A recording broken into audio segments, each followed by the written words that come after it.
یہ جو ابھی ریسنٹ کیس ہوا تھا آمنہ عروج والا اور ہنی ٹریپ والا، اس کیس کے اندر بھی ایم ایل آر رپورٹ کے اندر یہ ثابت ہوا کہ آمنہ عروج کے اوپر کسٹوڈیل ٹارچر کیا گیا. اس میں بھی انویسٹیگیشن طارق سلیم شیخ صاحب کی ججمنٹ ہے. دیکھیں یہ جو ٹارچر اور کسٹوڈیل ڈیتھ، اور اس کے ساتھ نا ایک چیز ایڈ ہے، کسٹوڈیل ریپ سیکشن 4، اسی ایکٹ کا سیکشن 4 کیٹیگوریکلی اس کو ڈسکرائب کرتا ہے کہ اچھا ٹورچر میں یہ بھی چیز آتی ہے فیمیل کے ساتھ. اگر کوئی فیمیل کسی کے حراست میں ہے، اس کی تحویل میں ہے، تو فیمیل کا ضروری ہے، پبلک آفیشل فیمیل ضروری ہے، جی وہ تو بالکل نہ کہ مرد ضروری نہیں ہے. ٹھیک ہے، اور یہ اگر وہ ثابت ہو جاتا ہے، ٹھیک ہے، آمنہ عروج والا مثلاً کہ اگر اس کے اوپر سیکشول یا اس کے اوپر ٹورچر، اس پہ ٹارچر تھا، میں بتاتا ہوں تھوڑا سا. جسٹس طارق سلیم شیخ صاحب کی جو ججمنٹ ہے نا، اس کے اندر ہوا اس طرح کہ جس وقت اسے جیل میں بھیجا گیا تو اس نے رٹ فائل کی. اس رٹ کے اندر کانسٹیٹیوشنل پٹیشن جو ہے نا وہ مسٹر جسٹس طارق سلیم شیخ صاحب کے پاس لگی، جس پہ اس نے کیٹیگوریکلی جو ہے نا وہ اس چیز کو لکھا کہ مجھ پہ ٹارچر کیا گیا ہے. کورٹ نے جو ہے نا وہ بلایا اور اس کا میڈیکل ایگزامینیشن کروایا. انیشیل جب final examination medical examination report آئی، اس کے اندر جو تھا وہ ٹارچر جو ہے نا وہ ثابت تھا.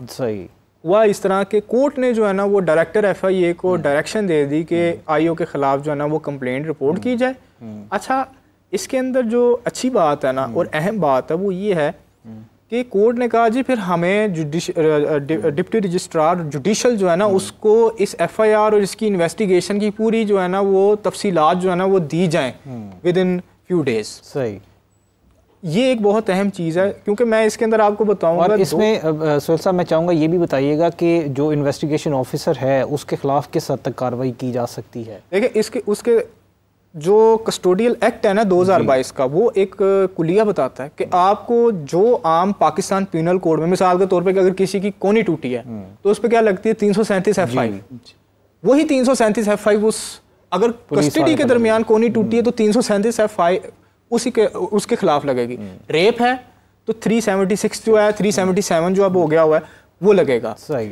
اسی طریقے سے اگر مرڈر ہے تو 302 لگے گا. لیکن میں اس کے اندر نا رانا صاحب نے بہت ہی اہم بات پوائنٹ آؤٹ کی ہے. میں اس لاء کا ایک کریٹیکل انالیسس جو ہے نا وہ بتاؤں گا کہ یہ کیوں رکھا گیا کہ پولیس انکاؤنٹر ہوگا یا کسٹوڈیل ٹارچر ہوگا تو جب تک وہ پرسن رپورٹ نہیں کرے گا تب تک اس کے اوپر کوگنیزنس نہیں لیا جائے گا. صحیح. اسٹیٹ کو چاہیے کہ جہاں پر پولیس انکاؤنٹر ہوا ہے آٹومیٹکلی اس کے اوپر جو ہے وہ انکوائری انڈیپینڈنٹ ادارے سے شروع ہونی چاہیے.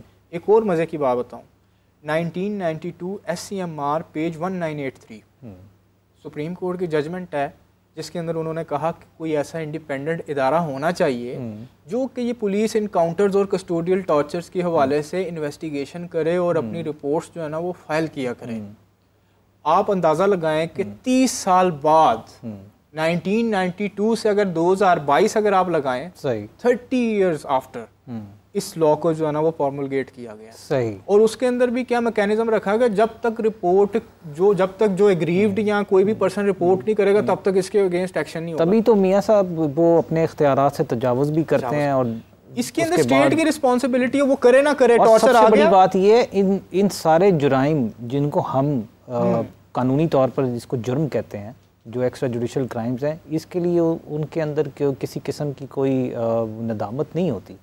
وہ اس کو کہتے ہیں کہ ہم انصاف فراہم کریں. رابن ہوڈ والا جسٹس جو ہے نا بیسیکلی اس کو میں رانا صاحب یہی آپ سے پوچھنا چاہوں گا، یہ جو پولیس انکاؤنٹرز ہوتے ہیں الیجڈلی جعلی پولیس مقابلے اور الیجڈلی ماورا عدالت لوگوں کو جو قتل کر دیا جاتا ہے یا ان پر تشدد کیا جاتا ہے، اس کے پیچھے کیا ذہنیت ہے پولیس والوں کی؟ سر اس کے پیچھے ذہنیت یہی ہے کہ بس ہم ہی ہیں. دیکھیں نا، اب آپ نے دیکھا ہوگا اکثر اوقات جو ہینیس کرائم میں لوگ ملوث ہوتے ہیں، ڈکیتی اور مرڈر میں اسپیشلی، ان لوگوں کو جب انکاؤنٹر میں قتل کیا جاتا ہے تو ان کو پولیس کے ہی ڈالوں میں ان کی لاشوں کو پورے بازاروں میں گھمایا جاتا ہے. تو لوگوں میں کیا تاثر دیا جاتا ہے؟ کیا دبدبہ کریٹ کیا جاتا ہے لوگوں میں، یا ان کو یہ کہا جاتا ہے کہ جی ہم انصاف فراہم کرتے ہیں، فوری طور پر عدالتیں تو یہ کرتی نہیں ہیں؟ نہیں سر دیکھیں انصاف تو فراہم کرنا ہے عدالتوں نے, پولیس نے اپنی انویسٹیگیشن کرنی ہے. پولیس تو کسی کو ناجائز تھپڑ نہیں مار سکتی, انکاؤنٹر تو بہت دور کی بات ہے, ٹھیک ہے جی بالکل. اب یہ کرتے کیا ہیں, یہ کرتے اس وجہ سے ہیں سارا کہ یہ اپنی پاور کو دنیا کو دکھا سکیں, ہماری نیشن کو, ہماری عوام کو یہ بتا سکیں کہ آپ نے ہماری طرف آنا نہیں ہے. صحیح. دیکھیں کرائم کو اگر روکنا ہے نا, اگر ان کا پرپس کرائم کو روکنا ہے تو وہ تو 1 سیکنڈ میں روک سکتے ہیں. ابھی ہمارے کسی ایک منسٹر صاحب نے یہ کہا تھا کہ جی فلاں کے ڈاکو جو ہے نا ان کو تو ایک ہمارا SHO جو ہے نا وہ مار دے گا.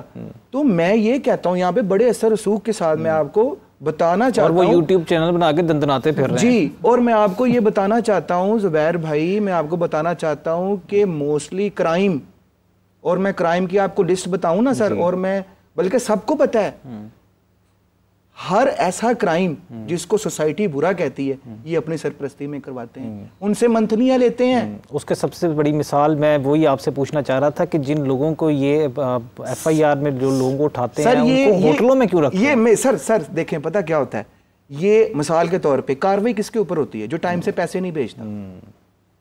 اگر ایک بندہ علاقے میں جوا کروا رہا ہے نا سر, اس نے ٹائم سے پیسے نہیں بھیجے, اس کے اڈے پہ ریٹ ہوگی اور اس کے اوپر FIR اس کے جوا کروانے والے پہ نہیں ہونی, FIR اس کے ملازم پر ہونی ہے, ٹھیک ہے, اور جو کھیل رہے ہیں ان پہ بھی نہیں ہونی, اور ان کے اوپر بھی. سر کیسے کریں گے سر, ان سے پیسے لینے ہیں انہوں نے.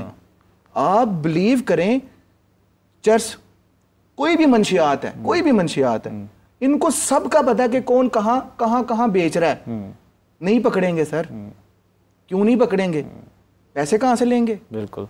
اور جو آپ نے اگلی بات کی کہ یہ جو ہوٹلوں میں رکھتے ہیں, میں آپ کو ایک قصہ سناتا ہوں سر.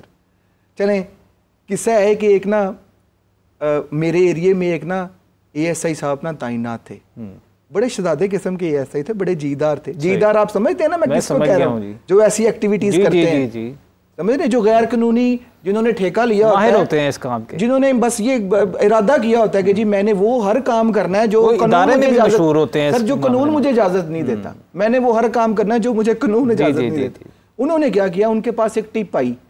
یہ جو ٹپ ہوتی ہے نا سر, وہ ٹپ سمجھ لیں کہ ان کو ایسا ہی ہے جیسے بہت بڑا ریوارڈ ملا ہے, کیونکہ ان کو اس میں سے بڑا کچھ حاصل ہونا ہوتا ہے.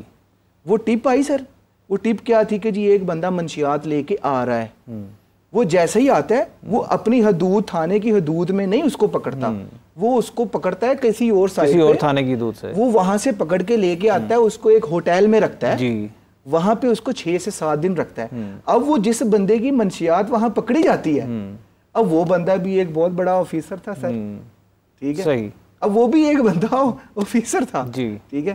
اب جب اس کو پتا چلتا ہے, وہ کیا کہتا ہے کہ چل یار اب تو میں اپنی عزت بچاؤں نا, میں اس کو دیتا ہوں تھوڑے بہت پیسے. اس نے تھوڑے بہت پیسے لے کے نا جی 5-6 دن بعد اس کو ریلیز کر دیا, اور اس کا جو منشیات جو مال پکڑا گیا تھا وہ بھی واپس کر دیا.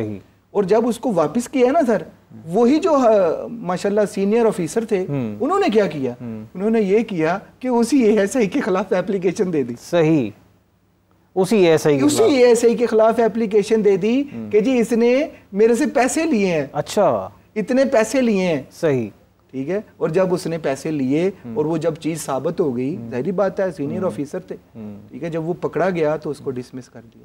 اچھا, اس کو ڈسمس کر دیا. اچھا رانا صاحب, آپ یہاں پر یہ جو سوال بیچ میں رہ گیا کہ یہ ہوٹلز میں رکھتے کیوں ہیں لوگوں کو؟ سر اگر وہ تھانے میں رکھ دیں گے زبیر بھائی تو وہ تو نہیں تھا, بیلف تو دیکھیں, اچھا بیلف تو ایک نا سر, یہ تو وکیل, اللہ پاک کا شکر ہے کہ معاشرے میں وکیل ہیں, ٹھیک ہے.